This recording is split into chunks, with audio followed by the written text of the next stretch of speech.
आज हम तटवर्ती मैदानी प्रदेश के बारे में डिस्कस करेंगे। कोस्टल प्लेन रीजन ये एक भौतिक प्रदेश है, फिजियोग्राफिक डिवीजन है इंडिया का। कहाँ पे स्थित है और क्या इसकी इम्पोर्टेंस है? तो देखिए, ये जो रीजन है तटवर्ती मैदानी प्रदेश, ये लगभग यहाँ कच्छ के प्रायद्वीप से लेकर, कच्छ पेनिनसुला से लेकर और आपको उड़ीसा का जो तटवर्ती क्षेत्र है वहां तक ये देखने को मिलेगा। और मेनली ये आपको स्वर्ण रेखा नदी जो है वहां तक देखने को मिलेगा। आपको याद होगा स्वर्ण रेखा नदी हमने कहाँ पे डिस्कस की थी? हमने जो मैदानी प्रदेश किए थे गंगा के मैदान, उसमें गंगा के मैदान में जो हमने प्रादेशिक भाग देखा था उसमें हमने देखा था स्वर्ण रेखा और दामोदर नदी के बीच में रार का मैदान स्थित है। तो स्वर्ण रेखा नदी के उत्तर वाला जो भाग है, नॉर्थ की तरफ या फिर नॉर्थ ईस्ट की तरफ, उत्तर पूर्व की तरफ जो भाग है वो गंगा के मैदान का हिस्सा है। जबकि स्वर्ण रेखा के दक्षिण की तरफ, साउथ में जो हिस्सा है वो किसका पार्ट बन जाता है? ये तटवर्ती मैदानी प्रदेश का भाग बन जाता है। हम मैदानी प्रदेश या भारत के उत्तरी मैदानी प्रदेश नदर्न प्लेन रीजन ऑलरेडी कर चुके हैं और नदर्न प्लेन कर चुके हैं, इसीलिए अब हम पहले कोस्टल प्लेन रीजन को देखेंगे, उसके बाद प्रायद्वीपीय प्रदेश को या पेनिनसुलर इंडिया को देखेंगे, प्रायद्वीपीय पठारी प्रदेश को। तो कच्छ से लेकर स्वर्ण रेखा नदी तक ये विस्तृत है। आपको याद है हमने भारत की जो तटरेखा है, मुख्य भूभाग की, मेनलैंड की जो कोस्टलाइन है, उसको राउंड फिगर में कितने किलोमीटर दूरी तक विस्तृत बताया? 6100 किलोमीटर दूरी तक विस्तृत बताया उसको। इंडिया की मेनलैंड की जो कोस्टलाइन है वो राउंड फिगर में इतनी है। परंतु ये तटवर्ती मैदानी प्रदेश जो है कच्छ से लेकर स्वर्ण रेखा तक जिसका विस्तार है, ये लगभग 6000 किलोमीटर की दूरी में विस्तृत है। पूरा पूर्व पश्चिम से लेकर और पूरब तक ये 6000 किलोमीटर की दूरी में विस्तृत क्यों है और 6100 में क्यों नहीं है? क्योंकि ये जो 100 किलोमीटर इसमें बचते हैं, ये 100 किलोमीटर तटवर्ती क्षेत्र किसमें आ जाते हैं? पश्चिम बंगाल वाले भाग में। और पश्चिम बंगाल का जो तटवर्ती क्षेत्र है, वेस्ट बंगाल का जो कोस्टल रीजन है, हुगली वाला जो भाग है वो गंगा के मैदान का हिस्सा है, सुंदरबन डेल्टा वाले क्षेत्र का हिस्सा है, वो गंगा के प्लेन का रीजन है, इसीलिए उसको इस तटवर्ती मैदानी प्रदेश में हमने इंक्लूड नहीं किया है। तो ये जो तटवर्ती मैदानी प्रदेश है जो हम डिस्कस कर रहे हैं, ये सुवर्ण रेखा नदी तक विस्तृत है, लगभग 6000 किलोमीटर की दूरी तक, कच्छ से लेकर और सुवर्ण रेखा नदी तक। अब ये जो प्रदेश है, कहीं पे भी, चाहे वो उत्तरी मैदानी प्रदेश हो, चाहे ये तटवर्ती मैदानी प्रदेश हो, कोस्टल प्लेन रीजन, हमेशा प्लेन रीजन बनते हैं जब नदियां आकर अवसाद जमा करती हैं, सेडिमेंट्स डिपॉजिट करती हैं। तो पेनिनसुलर इंडिया की, प्रायद्वीपीय भारत की, प्रायद्वीप क्या होता है? तीन ओर से सागर से जो घिरा होता है, तीन साइड से वाटर से जो कवर्ड होता है। इस पेनिनसुलर इंडिया में जितनी भी रिवर्स हैं, वो कुछ रिवर्स अरेबियन सी में गिरती हैं, अरब सागर में, कुछ नदियां बंगाल की खाड़ी में गिरती हैं। अरब सागर की तरफ गिरती हुई नदियां जो है वो यहाँ पश्चिम में मैदानी क्षेत्र बनाती हैं और बंगाल की खाड़ी की तरफ गिरती हुई नदियां पूर्व में मैदानी क्षेत्र बनाती हैं, ईस्टर्न साइड में कोस्टल प्लेन रीजन बनाती हैं। तो दोनों तरफ जो प्लेन रीजन है वो किसके द्वारा बने हैं? नदियों द्वारा जमा किए गए अवसादों से बने हैं, सेडिमेंट से बने हैं। ये जो प्लेन रीजन है मैदानी प्रदेश, इसको हम दो पार्ट्स में डिवाइड करके पढ़ सकते हैं। ये एक तो आपको कच्छ से लेकर कन्याकुमारी तक ये जो हिस्सा दिख रहा है, इसे कहते हैं पश्चिमी तटवर्ती मैदान, वेस्टर्न कोस्टल प्लेन रीजन। और दूसरी तरफ स्वर्ण रेखा नदी से लेकर और कन्याकुमारी तक जो भाग है, ये है पूर्वी तटवर्ती मैदान, ईस्टर्न कोस्टल रीजन। तो इस प्लेन रीजन को दो पार्ट्स में डिवाइड करके पढ़ा जा सकता है, ईस्टर्न कोस्टल और वेस्टर्न कोस्टल रीजन और ईस्टर्न कोस्टल रीजन, पश्चिमी तटवर्ती मैदान और पूर्वी तटवर्ती मैदान। अब एक एक तटवर्ती मैदान को हम डिटेल से देखेंगे अभी। तो देखिए, दो पार्ट्स हैं इसके, पश्चिमी तटवर्ती मैदान और पूर्वी तटवर्ती मैदान। सबसे पहले हम डिस्कस करेंगे पश्चिमी तटवर्ती मैदान। तो देखिए, वेस्टर्न कोस्टल प्लेन रीजन जो है ये कहाँ से कहाँ तक विस्तृत है? ये मुख्य रूप से कच्छ प्रायद्वीप, ये गुजरात में जो दो पेनिनसुला हैं, दो प्रायद्वीप हैं ये वाले, ये गुजरात के तो जो दो प्रायद्वीप है, इसमें उत्तर वाला जो है उसे कच्छ प्रायद्वीप कहते हैं, दक्षिण वाला जो है इसे काठियावाड़ प्रायद्वीप कहते हैं। काठियावाड़, काठियावाड़ प्रायद्वीप का ही दूसरा नाम है सौराष्ट्र प्रायद्वीप, सौराष्ट्र पेनिनसुला। तो कुल मिला के गुजरात में ये दो पेनिनसुला है, कच्छ और काठियावाड़। तो ये वेस्टर्न कोस्टल रीजन कहाँ से शुरू होता है, ये कच्छ प्रायद्वीप से शुरू होता है, कच्छ पेनिनसुला से, और एंड में जाता है ये कन्याकुमारी तक। कन्याकुमारी तक ये जो हिस्सा है इसको हम कुमारी अंतरीप भी कह सकते हैं। भारत का जो ये बिल्कुल दक्षिणतम टिप है, सदर्न मोस्ट जो टिप है इंडिया का, ये जो टिप वाला रीजन है, यहाँ पर है कुमारी अंतरीप, कुमारी अंतरीप। और इस कुमारी अंतरीप को इंग्लिश में कहते हैं Cape Comorin, Cape Comorin. Cape या अंतरीप किसको कहा जाता है ज्योग्राफिकली अगर देखा जाए, ये अंतरीप या केप क्या होता है? तो देखिए, जब किसी जलीय भाग में, वाटर रीजन में, जब कोई बहुत बड़ा स्थलीय भाग विस्तृत हो, जैसे एक बड़ा सा लैंडमास एक्सटेंडेड है ये, तो ये तो क्या हो गया, ये पेनिनसुला हो गया, प्रायद्वीप, क्योंकि ये बड़ा सा भूभाग है जो जल की तरफ विस्तृत है, तीन तरफ से घिरा हुआ है जल से। पर यदि जल की ओर, पानी की तरफ एक छोटा सा कोई भूभाग जो है वो विस्तृत हो, तो उसे अंतरीप कहा जाता है। जैसे यहाँ पे यदि हम देखें इस डायग्राम में, तो ये एक स्थलीय भाग है जो कि एक प्रायद्वीप है बड़ा सा। इस बड़े से प्रायद्वीप में कहीं पर भी अगर कोई छोटा सा स्थलीय भाग इस तरह से आगे आया हुआ हो, ये वाला स्थलीय भाग है जैसे, तो ये अंतरीप होगा। तो जब छोटा सा स्थलीय भाग जल की तरफ निकला हुआ होता है तो उसे अंतरीप या केप कहा जाता है, बड़ा होता है तो वो पेनिनसुला कहलाता है, प्रायद्वीप कहलाता है। तो ये है केप। और इंडिया का जो दक्षिणी भाग है, सदर्न पार्ट, वहां पर एक छोटा सा हिस्सा इस तरह से आगे की तरफ निकला हुआ, उसे कहते हैं केप कोमोरिन। तो ये केप कोमोरिन वाला जो पार्ट है यहाँ तक विस्तृत है ये पश्चिमी तटवर्ती मैदान, कच्छ से लेकर कन्याकुमारी तक, या फिर आप कह सकते हो कच्छ से लेकर कुमारी अंतरीप या केप कोमोरिन तक विस्तार है इसका। अब ये जो वेस्टर्न कोस्टल रीजन है, यहाँ पश्चिमी घाट है, वेस्टर्न घाट।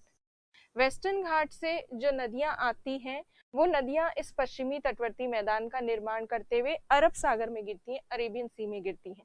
पर जो भी वेस्टर्न साइड की रिवर्स हैं उनकी खास बात यह है कि जब ये पश्चिमी घाट से उतरकर और बहते हुए गिरती है अरब सागर में, तो इन नदियों का मार्ग बहुत छोटा होता है, क्योंकि जैसे ही माउंटेन से निकलती हैं वैसे ही समुद्र आ जाता है। तो ये नदियां जो है बहुत छोटे मार्ग वाली नदियां होती हैं, तो बहुत कम लंबाई वाली, शॉर्ट या कम लंबी। अब ये जो कम लंबी जो नदियां हैं, जब ये तीव्र ढाल से उतरती हैं, मान लीजिए ये वेस्टर्न घाट है, पश्चिमी घाट नाम का एक पर्वत है वेस्टर्न साइड में इंडिया के, तो ये पश्चिमी घाट जो पर्वत है इसका वेस्टर्न स्लोप, पश्चिमी ढाल बहुत तीव्र है, बहुत स्टीप स्लोप है। इस स्टीप स्लोप से जब गिरती हैं नदियां, तो जैसे ही पर्वत से गिरती हैं उस समय नदी की स्पीड बहुत तेज होती है, क्योंकि वो एकदम से ढाल से गिरती है। तो तीव्र ढाल से गिरने वाली नदियां बहुत तेज गति करते हुए जाती हैं और इनकी लेंथ, लंबाई बहुत कम होती है। इसीलिए जब ये समुद्र में गिरती हैं उस समय भी, गिरते समय भी इनकी स्पीड बहुत ज्यादा होती है, और स्पीड ज्यादा होने की वजह से ये नदियां जो है सेडिमेंट्स, अवसादों को जमा नहीं करती, अपने साथ बहा कर ले जाती हैं, क्योंकि इनकी स्पीड काफी ज्यादा होती है। तो ये जो तीव्रगामी नदियां हैं, हाई स्पीड से चलने वाली जो रिवर्स हैं वेस्टर्न साइड में, इनकी वजह से सेडिमेंट्स जमा नहीं होते वेस्टर्न कोस्टल रीजन में, यहाँ पे तटवर्ती क्षेत्र में अवसाद जमा नहीं हो पाते। और जब कोई नदी बिना अवसाद जमा किए सीधे जाकर समुद्र में गिर जाती है, मान लीजिए ये नदी है, सीधे पहाड़ से उतरी, पहाड़ से उतरते ही यहाँ छोटे से तटवर्ती मैदान में बही और उसके बाद सीधे जाकर समुद्र में गिर गई बिना सेडिमेंट्स जमा किए, तो ऐसी नदियां जो बिना अवसाद जमा किए समुद्र में गिरती है, उनके मुख को, उनके मुहाने को कहा जाता है कि इस नदी ने नदमुख बनाया है, नदमुख बनाया है, एस्चुरी बनाई है। एस्चुरी या नदमुख का मतलब है सीधे किसी नदी का जाकर महासागर में, समुद्र में गिर जाना बिना सेडिमेंट्स को डिपॉजिट किए। तो वेस्टर्न जो रीजन है, पश्चिमी जो तटवर्ती क्षेत्र है, वहां तीव्रगामी नदियां हैं, तेज गति से चलने वाली नदियां हैं, जो अवसाद जमा ना कर पाने के कारण नदमुख या एस्चुरी का निर्माण करती हैं, और जहां पर एस्चुरी बनती है, नदमुख बनती है, वहां कम सेडिमेंट्स डिपॉजिट होने की वजह से जो मैदानी क्षेत्र बनता है उसकी चौड़ाई थोड़ी कम होती है। क्योंकि प्लेन्स बनते किससे हैं? जब नदी अवसाद को छोड़ती है, जमा करती है, इकट्ठा करती है, तब जाकर प्लेन्स बड़े बनते हैं। पर यहाँ नदी सेडिमेंट्स को छोड़ ही नहीं रही, अपने साथ बहा कर ले जा रही है समुद्र में। इसी वजह से वेस्टर्न जो कोस्टल रीजन है वहां पर ज्यादा चौड़े आपको मैदान देखने को नहीं मिलेंगे, बहुत सकड़े मैदान है। तुलनात्मक रूप से देखें तो ये पूर्व के मैदान ज्यादा चौड़े हैं और पश्चिम वाले जो मैदान है वो कम चौड़े हैं। पर पश्चिम में भी ऐसा नहीं है कि सभी जगह कम चौड़े हैं। पश्चिम का जो बिल्कुल मध्यवर्ती भाग है, वेस्टर्न कोस्टल प्लेन्स का जो सेंट्रल या मिडिल पोर्शन है, बॉम्बे और गोवा वाला, मुंबई महाराष्ट्र और गोवा वाला, वहां पर ये बहुत सकड़े हो जाते हैं, मैदान बहुत नैरो हो जाते हैं। और बाकी जो दक्षिणी भाग है वहां पर तो फिर भी थोड़े चौड़े हैं, और गुजरात में फिर भी चौड़े हैं। तो गुजरात में और दक्षिणी भाग में तो फिर भी थोड़े बहुत चौड़े हमको दिखते हैं, पर अन्यथा मध्य भाग में तो बहुत ही सकड़े हैं ये मैदान। तो कुल मिला के पश्चिमी तटवर्ती मैदान में नदियां नदमुख बनाती हैं, जिसकी वजह से मैदानी क्षेत्र की चौड़ाई काफी कम देखने को मिलती है। और यहाँ पर चौड़ाई लगभग देखा जाए तो 50 से लेकर 100 किलोमीटर हमें चौड़ाई देखने को मिलती है। इस तरह से पूर्व से पश्चिम की तरफ देखें तो काफी कम चौड़ाई मैदानों की देखने को मिलती है, 50 से 100 किलोमीटर चौड़े। और इनकी अगर औसत चौड़ाई की बात करें, एवरेज विड्थ की बात की जाए, तो एवरेज विड्थ 64 किलोमीटर, 64 किलोमीटर है एवरेज चौड़ाई, औसत चौड़ाई इन मैदानी क्षेत्रों की। तो ये तो मैदानी क्षेत्र की चौड़ाई हो गई। अब ये जो मैदानी भाग है, आपको यदि पता हो कि इंडिया का जो तटवर्ती क्षेत्र है, कोस्टल रीजन, वहां पर यदि नदी नदमुख ना बनाए तो उस स्थिति में क्या, डेल्टा ना बनाए तो उस स्थिति में क्या होगा? तो देखिए, भारत का ये है, मान लीजिए हम भारत का ब्लॉक डायग्राम में देखें तो ये भारत का ईस्टर्न साइड है, पूर्वी भाग, ये भारत का वेस्टर्न साइड। और यहाँ जिस तरह से हम कल्पना करते हैं कि जहाँ पे स्थल खत्म हो रहा है, इंडिया का लैंडमास खत्म हो रहा है, एकदम से समुद्र शुरू हो जाता है, ऐसा नहीं होता, एकदम से समुद्र शुरू नहीं होता। पास में जहाँ पर ये कॉन्टिनेंट होता है या लैंड होती है, उसके ठीक पास में ऐसे धीरे धीरे ढाल आता है। और ये जो महाद्वीप का विस्तृत भाग है, कॉन्टिनेंट का एक्सटेंडेड पार्ट है, इसको कहते हैं कॉन्टिनेंटल शेल्फ या महाद्वीपीय शेल्फ। ये महाद्वीपीय शेल्फ विस्तृत होती है, शेल्फ के बाद और आगे जाते हैं तो तीव्र ढाल आता है, और उसके बाद समुद्र की गहराइयां शुरू हो जाती है। तो ये इस तरफ भी इस तरह से देखने को मिलता है, तीव्र ढाल और फिर समुद्र की गहराई। तो जो समुद्र है, जिस तरह से हम कल्पना करते हैं, वो एकदम से शुरू नहीं हो जाता, वो थोड़ा टाइम बाद शुरू होता है। तो यदि हम देखें, ये इंडिया का, साउथ इंडिया का लैंडमास है, और ये समुद्र है, महासागर है इस तरफ भी। अब पूर्व के भाग की जो नदियां हैं, ईस्टर्न साइड की रिवर्स बनाती है डेल्टा। डेल्टा बनाने का मतलब है इंडिया के ईस्टर्न साइड में बंगाल की खाड़ी की तरफ गिरने वाली जो नदियां हैं, वो सेडिमेंट्स को छोड़ती हैं समुद्र में गिरने से पहले। तो उससे क्या हो जाएगा? तो देखिए, यहाँ मान लीजिए ये कोई नदी है जो ईस्टर्न साइड में होते हुए जाकर गिर रही है यहाँ पर बंगाल की खाड़ी में, ये बंगाल की खाड़ी, बे ऑफ बंगाल। तो उससे क्या होता है, यहाँ अवसाद जमा होते हैं बहुत सारे। जब अवसाद निरंतर लगातार नदी जमा करती है तो तटवर्ती क्षेत्र का विस्तार हो जाता है, कोस्टल रीजन जो है वो थोड़ा एक्सटेंड हो जाता है। और कोस्टल रीजन एक्सटेंड होने से ये जो तट है, कोस्टल रीजन, ये जो तटवर्ती क्षेत्र है, यहाँ पर तट ऊपर उठ गया है। तो इस तरह के जो तट होते हैं जो ऊपर उठ जाते हैं, इस तरह के तटों को कहा जाता है इमर्ज्ड कोस्ट, इमर्ज्ड कोस्ट। तो ये इमर्ज कोस्ट वाला रीजन है जहाँ पे ऊपर उठ चुकी है तटवर्ती क्षेत्र जो है, उसका उत्थान हुआ है। तो उत्थान होने वाली, उत्थित जो तटवर्ती क्षेत्र है वो यहाँ पर ईस्टर्न साइड में देखने को मिलता है, क्योंकि नदियां यहाँ डेल्टा बनाती हैं पूर्वी भाग में और अवसाद जमा करती हैं। जबकि पश्चिमी भाग की नदियां क्या है, कोई डेल्टा वेल्टा नहीं बनाती हैं, सीधी जाती हैं और समुद्र में गिर जाती हैं और समुद्र के पानी में विलीन हो जाती हैं, यहाँ कोई अवसाद जमा नहीं हुए। इसीलिए यहाँ का पश्चिमी भाग का, वेस्टर्न साइड का जो कोस्टल रीजन है, वहां नदियों के नदमुख की वजह से एस्चुरी की वजह से तटवर्ती क्षेत्र जो है वो जलमग्न ही दिखता है, ये सबमर्ज्ड ही है। तो हमारी जो वेस्टर्न कोस्ट है, पश्चिमी तट भारत का, वो सबमर्ज्ड है। तो ये जो इमर्ज कोस्ट है इसे कहा जाता है उन्मज्जन तट, और जो सबमर्ज्ड कोस्ट है, जो पानी में डूबा हुआ तटवर्ती क्षेत्र है, इसे कहा जाता है निमज्जन तट। जिस भी क्षेत्र में निमज्जन या सबमर्ज्ड कोस्ट देखने को मिलती है, वहां आसानी से तटवर्ती क्षेत्र तक जहाज पहुंच सकता है, बिल्कुल कोस्ट लाइन तक पहुंच सकता है। जैसे मान लीजिए यहाँ पर कोई जहाज आ रहा है, तो ये जो जहाज आ रहा है ये आराम से आगे तक पहुंचकर तटवर्ती क्षेत्र तक, कोस्टल रीजन तक पहुंच सकता है, बिल्कुल तट तक पहुंच सकता है।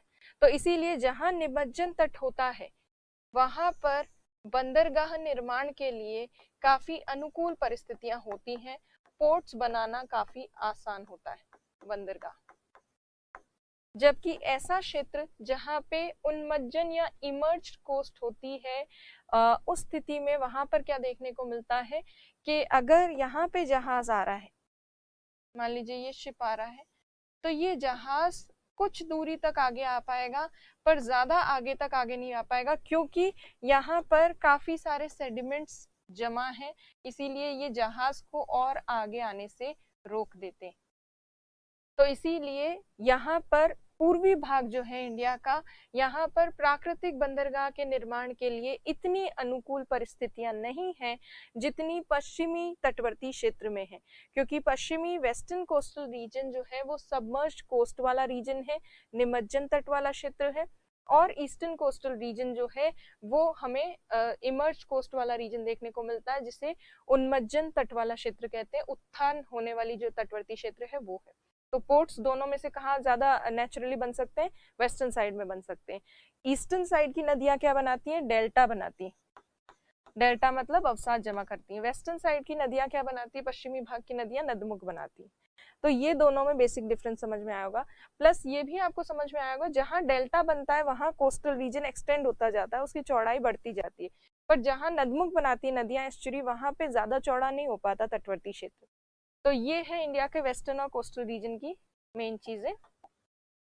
तो अब देखिए, भारत का ये जो पश्चिमी तटवर्ती मैदान है ये काफी सकड़ा है, नैरो है। 50 से 100 किलोमीटर, 50 से 100 किलोमीटर चौड़ाई है इसकी, वेस्ट से ईस्ट की तरफ, और एवरेज औसत कितनी है? 64 किलोमीटर इसकी विड्थ है। फिर नदियां क्या बनाती है? मोस्टली यहाँ की नदमुख बनाती है, क्योंकि नदियां तीव्रगामी है, तेजी से आती हैं, अपने साथ सेडिमेंट्स को, अवसाद को बहा कर ले जाती हैं। निमज्जन तट देखने को मिलता है, सबमर्ज्ड कोस्ट है, कहाँ? पश्चिम वाली।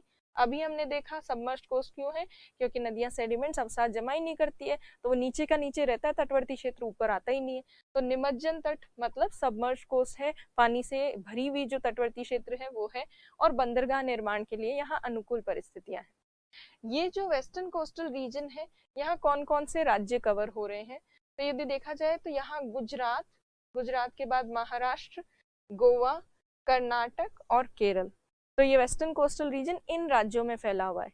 इन राज्यों के आधार पर इस मैदानी क्षेत्र को प्रादेशिक भागों में बांटा जाता है, कुछ रीजनल पार्ट्स में डिवाइड किया जाता है। अब वो रीजनल पार्ट्स कौन से हैं वो देखते हैं। तो देखिए, 6 प्रादेशिक भाग हैं इस मैदानी क्षेत्र के, और 6 प्रादेशिक भाग ये हैं। देखिए, सबसे ऊपर वाला जो है ये कच्छ का मैदान है, जहां कच्छ का रण है, कच्छ का मैदानी क्षेत्र पहला नंबर भाग। ये दूसरा, ये वाला जो प्लेन है ये, इसे कहते हैं काठियावाड़ का मैदान, काठियावाड़ तट। फिर ये जो गुजरात के दक्षिणी भाग वाला हिस्सा है, ये पूरा सूरत वाला और वो वाला भाग, उसे कहते हैं गुजरात का मैदान। तो गुजरात में ही 3 प्रादेशिक भाग हैं, कच्छ, काठियावाड़ और गुजरात का मैदान। फिर उसके बाद महाराष्ट्र और गोवा में है कोंकण तट, महाराष्ट्र गोवा में कोंकण तट। फिर उसके बाद कर्नाटक वाले क्षेत्र में कन्नड़, कन्नड़ तटवर्ती क्षेत्र या तटवर्ती मैदान, और केरल में है मलाबार तटवर्ती मैदान, मलाबार कोस्ट। तो इस तरह से 6 पार्ट्स में डिवाइड किया जाता है इस कोस्टल प्लेन रीजन को। अब एक एक जो पार्ट है हम उसको डिटेल में डिस्कस करेंगे। सबसे पहले हम गुजरात के जो 3 भाग हैं उनको एक एक करके देखते हैं। सबसे पहले बात करेंगे कच्छ के प्रायद्वीप की या कच्छ के मैदान की। तो कच्छ मैदान, अगर हम गुजरात की जो दोनों पेनिनसुला है उनको ध्यान से देखें तो ऊपर वाला जो उत्तरी प्रायद्वीपीय भाग है वो है कच्छ का मैदान। अब ये जो कच्छ का प्रायद्वीप है वहां पर ये जो कच्छ का मैदान है, अगर हम इंडिया के साथ साथ पड़ोसी देशों को भी देखें तो जहां ये कच्छ का मैदानी क्षेत्र बना है यहाँ पड़ोस में शुरू हो जाता है ये पाकिस्तान वाला पार्ट है, पाकिस्तान, और यहाँ ऊपर ये इंडिया वाला पार्ट है। तो ये जो हिस्सा है पाकिस्तान वाला, यहाँ पर आकर गिरती है इंडस रिवर, सिंधु नदी यहाँ जम्मू कश्मीर वगैरह से होते हुए फिर आगे आती है, फिर यहाँ डेल्टा बनाते हुए आगे जाकर अरेबियन सी में गिरती है, अरब सागर में गिरती है। तो सिंधु नदी जो है, इंडस रिवर जिसको कहते हैं, सिंधु नदी के कारण ही ये जो डेल्टा क्षेत्र है सिंधु का, इंडस का, वहां पर जो सेडिमेंट्स जमा होते हैं उसी की वजह से ये कच्छ का प्रायद्वीपीय भाग बना है।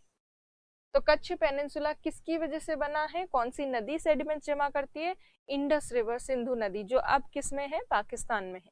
तो कच्छ का प्रायद्वीप बनता तो इस इंडस रिवर की वजह से है, सिंधु नदी बनाती है, इसी वजह से ये मैदानी क्षेत्र काफी उपयोगी हो सकता था पर है नहीं, वो कारण हम देखेंगे। इंडस रिवर जब सेडिमेंट जमा करती है उससे बनता है, तो काफी चौड़ा मैदान है, क्योंकि अक्सर जहां पर नदियां डेल्टा बनाती हैं वहां मैदानी क्षेत्र काफी चौड़ा होता है। तो ये ब्रॉड प्लेन्स है, चौड़े मैदान, पर ये जो चौड़े मैदानी क्षेत्र है यहाँ ज्वारीय गतिविधियां बहुत ज्यादा होती हैं, टाइडल एक्टिविटीज काफी ज्यादा होती है, यहाँ ज्वार आते हैं। और आपको पता है जब टाइड्स आती हैं, उच्च ज्वार आता है, हाई टाइड, तो वो अपने साथ समुद्र का जल लेकर आता है। तो समुद्र का पानी जब अंदर तक आ जाता है कोस्टल रीजन में, तो उसकी वजह से वो लवणीय जल होता है, समुद्र के पानी में नमक होता है, सॉल्ट कंटेंट होता है, तो बार बार समुद्र का जल उस तटवर्ती क्षेत्र में आता रहता है। इसीलिए कच्छ के मैदान में लवणों की सांद्रता, सॉल्ट जो होता है उसकी कॉन्सेंट्रेशन बहुत ज्यादा बढ़ गई है, और इसीलिए ये कच्छ का मैदान भले ही चौड़ा हो पर ये चौड़ा मैदान जो है ये लवणीय मिट्टी वाला है, ये सलिनिटी यहाँ बहुत ज्यादा है, और इसी वजह से सफेद रंग का दिखता है कच्छ का, जो रण ऑफ कच्छ सुना होगा, कच्छ का जो रण वाला क्षेत्र है वो पूरा व्हाइट कलर का दिखता है, और दूर से फोटो वोटो लेते हैं तो ऐसा लगता है बर्फ है, पर वो वास्तव में क्या होती है, वो नमक की, लवणों की परत होती है। तो यहाँ सॉल्ट कंसंट्रेशन बहुत ज्यादा है, लवणों की सांद्रता ज्यादा है, इसीलिए एग्रीकल्चर के लिए यूजफुल नहीं है, कृषि के लिए उपयोगी नहीं है ये कच्छ का मैदानी क्षेत्र। तो यही मेन चीज है कच्छ के मैदान में, फ्लैट है, बिल्कुल समतल है, चौड़े मैदान है, किसके द्वारा बने हैं, सिंधु और सिंधु की सहायक नदियों द्वारा, इंडस और उसकी ट्रिब्यूटरीज से बने हैं। चौड़े होने के बावजूद ज्वारीय गतिविधियों के कारण यहाँ पर लवणों की या सॉल्ट कॉन्सेंट्रेशन बहुत ज्यादा है, जिसकी वजह से ये कृषि के लिए उपयोगी नहीं। अब हम बात करते हैं दूसरे मैदान की, जो है काठियावाड़। काठियावाड़ का ये जो मैदान है, ये यहाँ पर जो दक्षिण वाला प्रायद्वीप है, सदर्न वाला जो पेनिनसुला है गुजरात का, उसको हम कहते हैं काठियावाड़ का प्रायद्वीप, जिसे सौराष्ट्र प्रायद्वीप भी कहते हैं, सौराष्ट्र पेनिनसुला। यहाँ पर है ये काठियावाड़ के मैदान। ये कैसे बने हैं, तो ये मान लीजिए ये कच्छ है, ये काठियावाड़ वाला है। काठियावाड़ वाले प्रायद्वीप में, पेनिनसुला में, यहाँ कुछ पहाड़ियां हैं, और यहाँ ये जो पहाड़ियां हैं काठियावाड़ में, उन पहाड़ियों का नाम है मांडव पहाड़ियां, मांडव पहाड़ियां।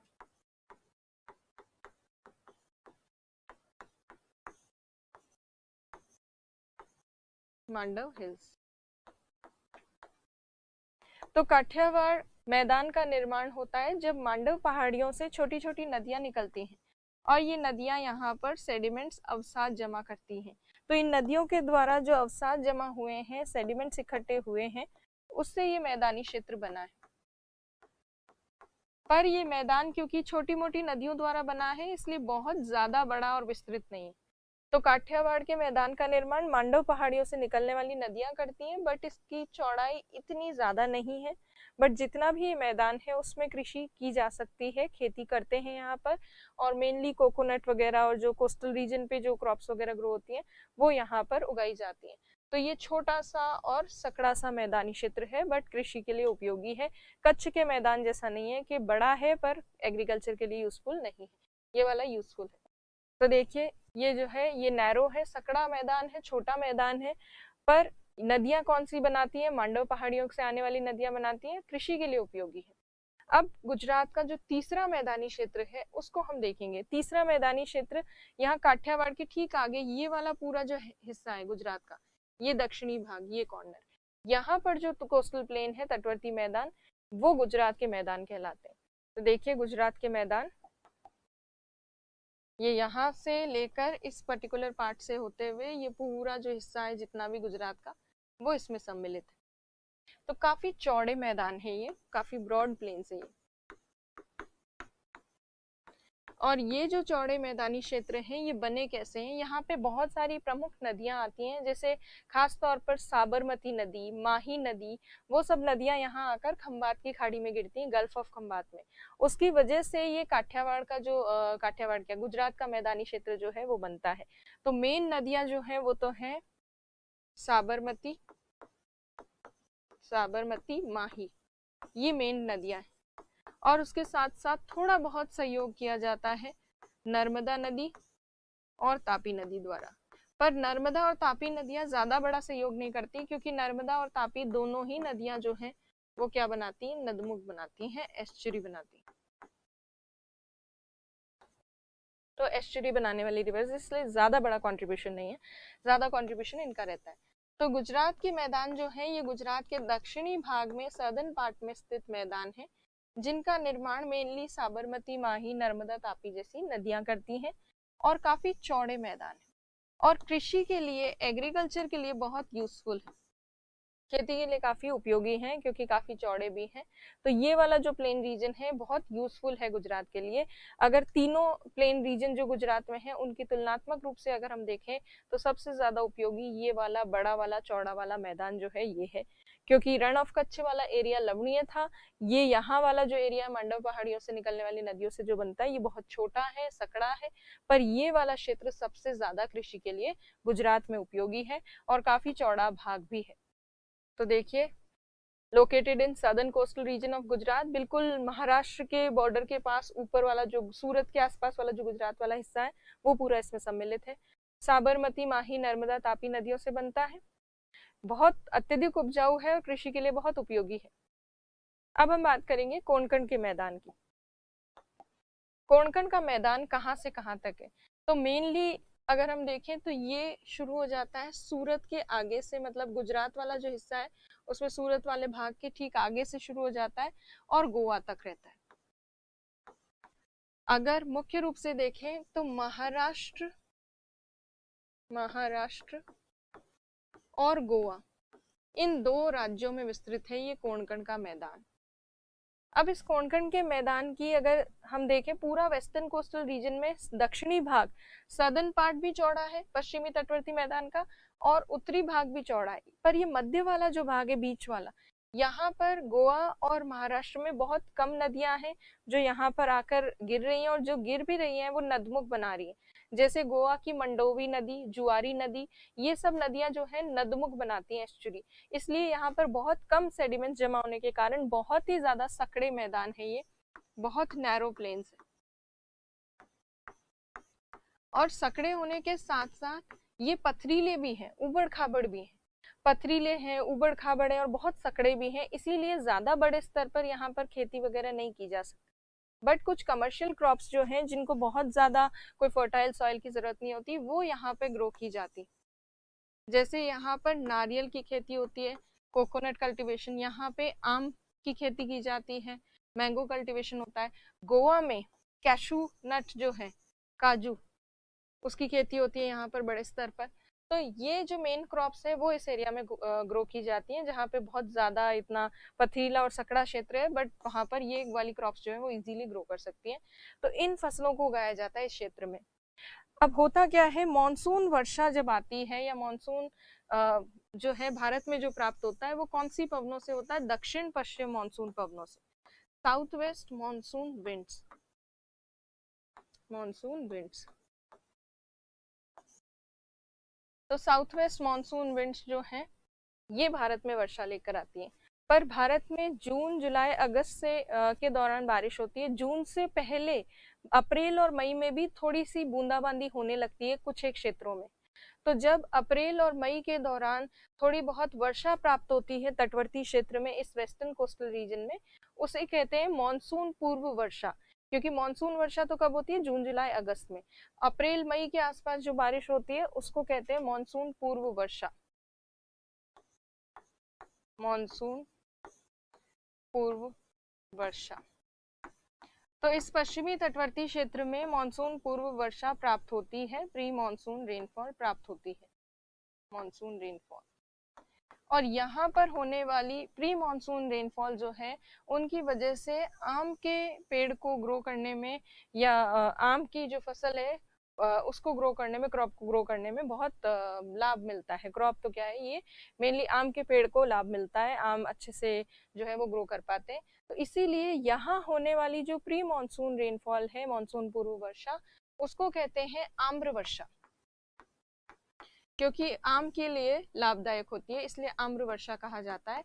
इंग्लिश में इसको मैंगो शावर कहते हैं, मैंगो शावर। तो वेस्टर्न कोस्टल रीजन में जहां पे भी आम उगाए गए हैं वहां अगर मॉनसून से पहले थोड़ी बारिश प्राप्त हो रही है तो उस बारिश को कहेंगे आम्र वर्षा, मैंगो शावर।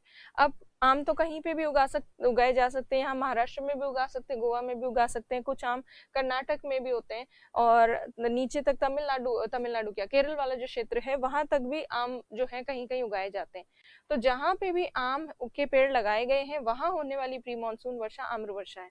पर यदि आपसे एग्जाम में कोई राज्य पूछा जाए, स्टेट, कि बताइए कौन से राज्य में आम्र वर्षा होती है, तो राज्य स्पेसिफिकली किसी एक स्टेट के लिए आम्र वर्षा को सिलेक्ट करना वो वैसे पॉसिबल नहीं है, बट फिर भी एग्जाम में पूछा जाए तो अभी जो हम बता रहे हैं कि आम्र वर्षा होती है महाराष्ट्र और गोवा में, क्योंकि यहाँ पर आम के जो पेड़ हैं वो उगाए जाते हैं। पर एनसीईआरटी में क्या लिखा है? एनसीईआरटी में लिखा है, हमने जहां बताया उसके थोड़ा सा साउथ में जो स्टेट्स हैं उनके नाम लिखे हैं, हमने महाराष्ट्र गोवा यहाँ पर लिखा है, और मेनली एनसीईआरटी में बताया गया है कि कर्नाटक और केरल में जो बारिश होती है उसको कहते हैं आम्र वर्षा। खासतौर पर कर्नाटक में जो होती है उसको आम्र वर्षा, मैंगो शावर कहते हैं। तो मैंगो शावर को किसी एक स्टेट के साथ जोड़ना वैसे सही नहीं है। पूरा वेस्टर्न कोस्टल रीजन में जहां पे भी आम के पेड़ हैं वहां होने वाली वर्षा आम्र वर्षा है। फिर भी एक स्टेट सेलेक्ट करना हो तो according to NCERT you can select Karnataka और केरल इन दैट केस। तो देखिए ये कोंकण के तटवर्ती क्षेत्र महाराष्ट्र और गोवा में स्थित है, संकड़े हैं, पथरीले हैं, काजू आम इनकी सब की खेती की जाती है। मॉनसून से पहले जो बारिश होती है यहाँ उसे आम्र वर्षा कहते हैं। और आम्र वर्षा के लिए एक राज्य अगर सेलेक्ट करना हो तो आप कर्नाटक को सेलेक्ट कर सकते हैं।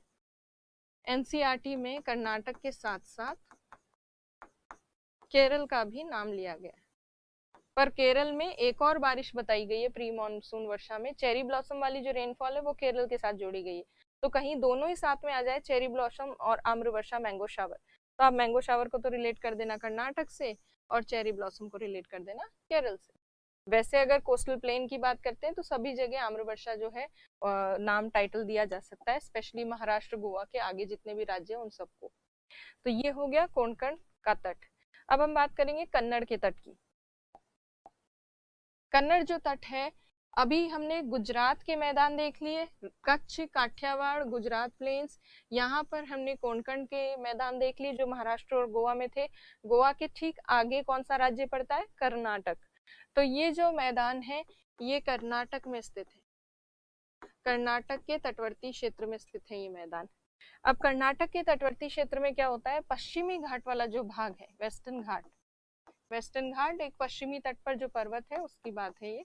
तो वेस्टर्न घाट वाला जो पर्वतीय क्षेत्र है वहां से जो नदियां गिरती हैं, रिवर्स, वो नदियां आकर और इस कन्नड़ के मैदानी क्षेत्र में वाटरफॉल बनाती हैं। स्पेशली एक बहुत फेमस वाटरफॉल यहाँ कर्नाटक में स्थित है, और वो वाटरफॉल जो यहाँ पे बनाती है नदी, उसका नाम क्या है? तो उसे कहते हैं, यहाँ पर एक शरावती नाम की नदी है। ये शरावती नाम की जो नदी है यहाँ पे एक वाटरफॉल बनाती है और उस वाटरफॉल का नाम है जोग फॉल। काफी फेमस वाटरफॉल है। इस जॉगफॉल को गेरोसोपा वाटरफॉल भी कहते हैं, गेरोसोपा। तो इसके डिफरेंट नेम्स हैं, गेरोसोपा, महात्मा गांधी जलप्रपात भी कहते हैं, महात्मा गांधी वाटरफॉल। तो डिफरेंट नेम्स हैं। तो अगर हम कन्नड़ के मैदान की बात करें तो ये एक ऐसा मैदान है जहाँ विभिन्न नदियां जलप्रपात बनाते हुए गिरती हैं पश्चिमी घाट से। उनमें से एक बहुत फेमस वाटरफॉल है जॉग फॉल, जिसका नाम गेरोसोपा या महात्मा गांधी जलप्रपात भी है। उसके अलावा ये तटवर्ती क्षेत्र भी कोई बहुत ज्यादा चौड़ा नहीं है, ये भी थोड़ा सकड़ा ही है। और इस तटवर्ती क्षेत्र में भी कुछ फसलें उगाई जाती है, कुछ खेती की जाती है। खास तौर पर कॉफी वगैरह जो है इसके आसपास पश्चिमी घाट के जो ढाल है वेस्टर्न कोस्ट के पास, वहां पर कॉफी कल्टीवेशन वगैरह किया जाता है। इसीलिए जब यहाँ कर्नाटक में मॉनसून से पहले जो बारिश होती है वो कॉफी के लिए लाभदायक होती है, या कहवा कहते हैं कॉफी को हिंदी में। तो कहवा की खेती के लिए या कॉफी कल्टीवेशन के लिए लाभदायक होती है। और जब मॉनसून से पहले यहाँ वर्षा होती है, प्री मॉनसून रेनफॉल, उसकी वजह से क्या होता है, कॉफी के जो फूल होते हैं वो खिल उठते हैं। और इसीलिए यहाँ होने वाली प्री मॉनसून वर्षा को कहा जाता है चेरी ब्लॉसम, चेरी ब्लॉसम। इसका कोई संबंध चेरी से नहीं है, चेरी ब्लॉसम का संबंध है कॉफी से। कॉफी के फूलों को खिलाने वाली जो वर्षा है, जिसको फूलों वाली वर्षा भी कहते हैं, उसी को चेरी ब्लॉसम कहा गया है। ब्लॉसम का मतलब है खिलना। तो इसीलिए यहाँ पर कॉफी की खेती के लिए एक लाभदायक प्री मॉनसून वर्षा होती है, मॉनसून से पहले वाली बारिश, उसको चेरी ब्लॉसम कहते हैं। हम चेरी ब्लॉसम कहाँ बता रहे हैं, कर्नाटक में, कन्नड़ के मैदानी क्षेत्र में। अदरवाइज कॉफी के लिए प्री मॉनसून रेनफॉल, जहाँ पे भी कॉफी की खेती की जा रही है और मॉनसून से पहले बारिश हो रही है, उसको चेरी ब्लॉसम ही कहा जाएगा, चाहे वो इस स्टेट में, कर्नाटक स्टेट में हो, चाहे केरल में हो, चाहे किसी और जगह। एनसीईआरटी में चेरी ब्लॉसम के लिए एक पर्टिकुलर जो स्टेट बताया गया है वो है केरल। तो अगर आपको एक ही चुनना हो कोई राज्य के चेरी ब्लॉसम कहाँ होती है, तो वो आप केरल राज्य जो है उसको चुन सकते हो। तो ये है कन्नड़ के मैदान। कन्नड़ के मैदान में मुख्य क्या बात थी, एक ही बात है कि एक तो वाटरफॉल्स बनते हैं यहाँ पे अच्छे खासे, और उसके अलावा प्री मॉनसून रेनफॉल यहाँ की क्या है, चेरी ब्लॉसम नाम से जानी जाती है। तो देखिए कर्नाटक में स्थित है ये। उसके अलावा यहाँ पर जलप्रपात बनाया जाता है जिसे जॉग फॉल, शरावती नदी बनाती है जिसे jog fall, गेरोसोपा, Mahatma Gandhi waterfall, इन सब के नाम से जाना जाता है। और मानसून से पहले जो बारिश होती है उसे चेरी ब्लॉसम कहते हैं, जो कॉफी की खेती के लिए, कहवा के लिए उपयोगी, कहवा मीन्स कॉफी। अब हम बात करेंगे लास्ट का जो मैदानी क्षेत्र है मलाबार तट, उसकी। काफी इंपॉर्टेंट है मलाबार तट वाला क्षेत्र। एक तो ये मलाबार तट है कहाँ पर, ये केरल में स्थित है। केरल, केरल में स्थित होने के साथ साथ और क्या इसके महत्वपूर्ण बिंदु हैं वो देखते हैं अभी। देखिए केरल में स्थित ये जो मैदानी क्षेत्र है ये वो तट है जहां सबसे पहले मॉनसून प्रारंभ होता है। मेनलैंड में मुख्य भूभाग में जब मॉनसून वर्षा प्रारंभ होती है जून से, तो सबसे पहले मलाबार तट में ही मॉनसून वर्षा जो है वो प्रारंभ होती है। तो एक तो मॉनसून वर्षा सबसे पहले स्टार्ट होती है यहीं से, मेनलैंड में। दूसरी चीज, ये जो मैदान है, जैसे हमने देखा गुजरात के मैदान चौड़े थे, वैसे ही ये दक्षिण वाला, ये वाला जो मैदानी भाग है ये भी काफी चौड़ा है, ब्रॉड है, काफी चौड़ा मैदान है ये। और इस चौड़े मैदानी क्षेत्र में अगर आपको याद हो तो जब हमने इंडिया का इंट्रोडक्शन वाला फर्स्ट चैप्टर किया था, उसके बाद जो सेकंड चैप्टर स्टार्ट किया था, उसके स्टार्टिंग में हमने भारत का सबसे उच्चतम भाग और भारत का सबसे निम्नतम भाग जो है वो देखा था। तो निम्नतम भाग भारत का या लोवेस्ट पॉइंट जो है इंडिया का, वो इसी तटवर्ती क्षेत्र में देखने को मिलता है, लोवेस्ट पॉइंट ऑफ इंडिया। और वो लोवेस्ट पॉइंट ऑफ इंडिया क्या है, कुट्टनाड नाम का एक स्थान, कुट्टनाड। याद आया आपको कुट्टनाड, अगर आपने याद किया हो, आलापूजा जिले में।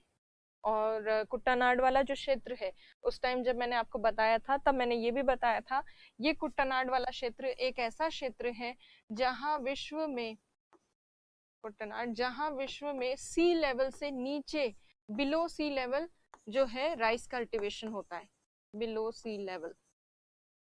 मतलब ये सी लेवल से कितना नीचे है, 2 मीटर नीचे है, -2.2 मीटर नीचे, मतलब जितना भी समुद्र स्तर होता है उससे नीचे गहराई पर है, 2 मीटर गहराई पर लगभग। और इस समुद्र तल से नीचे चावल की खेती की जाती है यहाँ पर, और वो भी परंपरागत तरीके से की जाती है। तो इस मलाबार तटवर्ती क्षेत्र में चावल की खेती होती है, वो भी कुछ एक क्षेत्रों में समुद्र तल से नीचे खेती की जाती है, जहाँ पर काफी सारा भाग जलमग्न होता है, पानी में काफी सारा हिस्सा डूबा हुआ होता है, उस एरिया में यहाँ खेती करते हैं चावल की, वो भी परंपरागत तरीके से करते हैं। इसलिए ये कुट्टानाड वाला क्षेत्र बहुत इंपॉर्टेंट है और ये भारत का निम्नतम बिंदु भी है।